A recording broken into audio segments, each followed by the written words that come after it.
Mary Parker Follett. Mary Parker Follett defined management as the art of getting things done through people.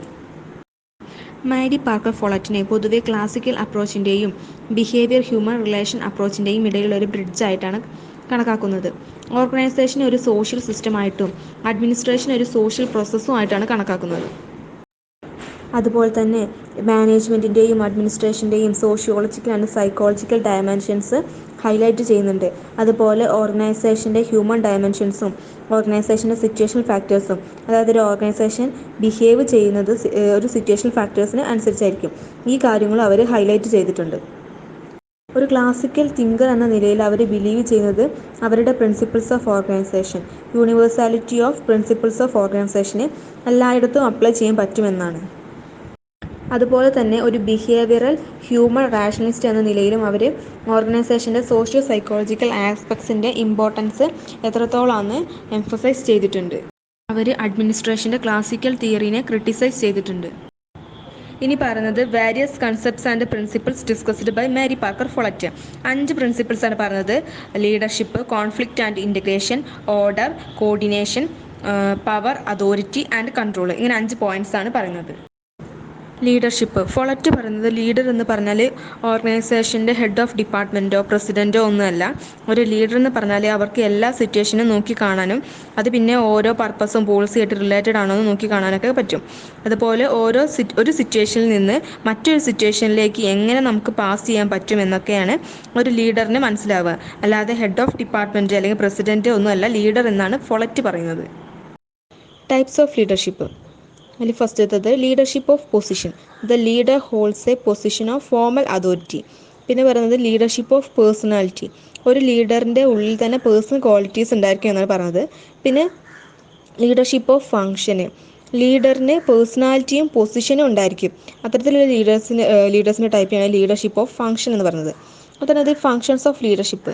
ലീഡർഷിപ്പിൻ്റെ functions നോക്കുകയാണെങ്കിൽ അതിൽ വരുന്നതാണ് coordination, definition of purpose. ഒരു ഓർഗനൈസേഷൻ്റെ purpose എന്താണെന്ന് define ചെയ്യുക. പിന്നെ anticipation, മുൻകൂട്ടി കാര്യങ്ങൾ കണ്ട് ഡിസിഷൻ എടുക്കുക. ഓർഗനൈസ് ദ എക്സ്പീരിയൻസ്, സബോർഡിനേറ്റ്സിൻ്റെ ഇടയിൽ ലീഡർഷിപ്പ് ഡെവലപ്പ് ചെയ്യുക. അടുത്ത പ്രിൻസിപ്പിളാണ് idea of constructive conflict and integration.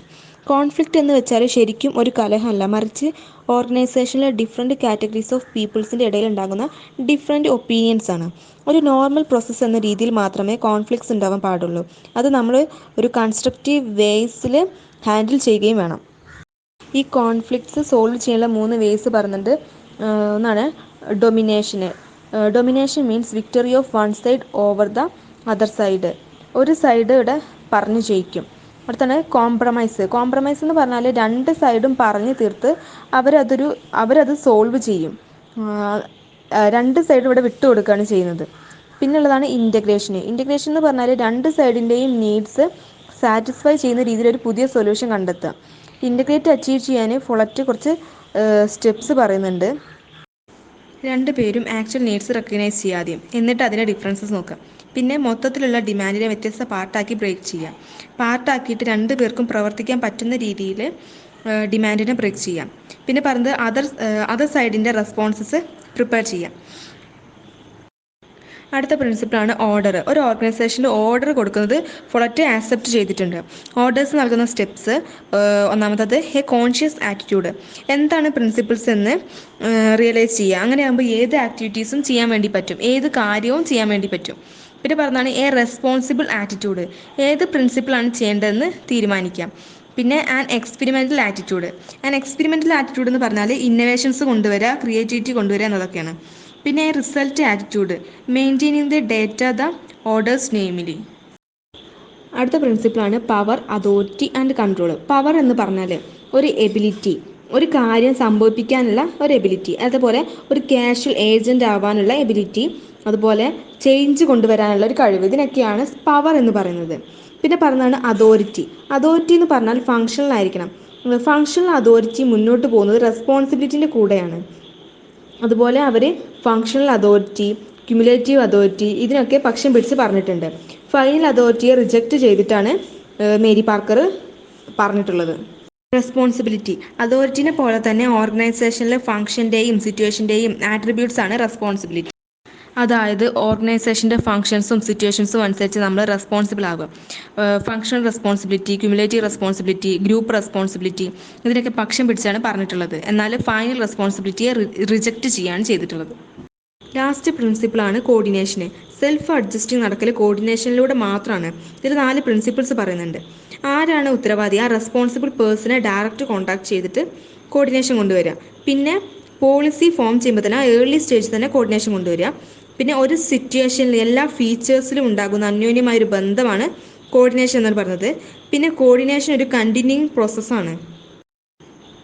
Critical appraisal. ഓർഗനൈസേഷനിലെ മാനേജ്മെൻറ്റിലുള്ള സോഷ്യൽ ആസ്പെക്ട്സിനെ ഇഗ്നോർ ചെയ്തതിനെ മാരി പാർക്കർ ക്രിട്ടിസൈസ് ചെയ്തിട്ടുണ്ട്. അവരുടെ ഐഡിയകൾക്ക് അത്ര അറ്റൻഷൻ കിട്ടിയിട്ടുണ്ടായിരുന്നില്ല, അതായത് ഇൻ്റഗ്രേഷനെ പറ്റി കൊടുത്ത ഐഡിയകൾക്കൊക്കെ. ഫൊളറ്റ് മാനേജ്മെൻറ്റിലേക്ക് പോസിറ്റീവ് കോൺട്രിബ്യൂഷൻസ് ഒക്കെ കൊടുത്തിട്ടുണ്ട്. അവരുടെ അപ്രോച്ച് എന്ന് പറയുന്നത് പ്യുവർലി എംപെരിക്കലാണ്, അനുഭവത്തിൽ നിന്ന് വന്നിട്ടുള്ളതാണ്. ഒരിക്കലും ഓർഗനൈസേഷൻ്റെ കണ്ടന്റിനെ സയൻറ്റിഫിക്കലി ഇൻ്റർപ്രറ്റ് ചെയ്യരുതെന്ന് എന്നാണ് ഫൊളറ്റ് പറയുന്നത്. ഇതിൻ്റെ റെലവൻസ് അഡ്മിനിസ്ട്രേറ്റീവ് തിയറിയിലേക്കുള്ള അവരുടെ കോൺട്രിബ്യൂഷൻ എന്ന് പറയുന്നത് സെമിനൽ ആൻഡ് ഇൻഡീഡ് പ്രൊഫക്റ്റിക് ആണ്. അവരൊരു മനുഷ്യത്വമുള്ളൊരു വ്യക്തിയായിരുന്നു. അതുപോലെ തന്നെ 20s ആദ്യ സമയത്ത് ആളുകൾ മോഡേൺ മാനേജ്മെൻറ്റിൻ്റെ ചലഞ്ചസ് നേരിടുന്ന സമയത്താണ് ഈ ഒരു തിയറി അവർ കൊണ്ടുവന്നിട്ടുള്ളത്. അതിനെക്കുറിച്ച് അവരൊരു ഊന്നൽ നൽകിയതും ആ ഒരു സമയത്തായിരുന്നു. അതുപോലെ തന്നെ മാനേജ്മെൻറ്റ് ഇൻഡസ്ട്രിയിലൊരു ഫണ്ടമെൻ്റൽ എലമെൻ്റ് ആയിരിക്കുന്ന സമയത്തും ആണ് ഈ തിയറി അവർ കൊണ്ടുവന്നിട്ടുള്ളത്.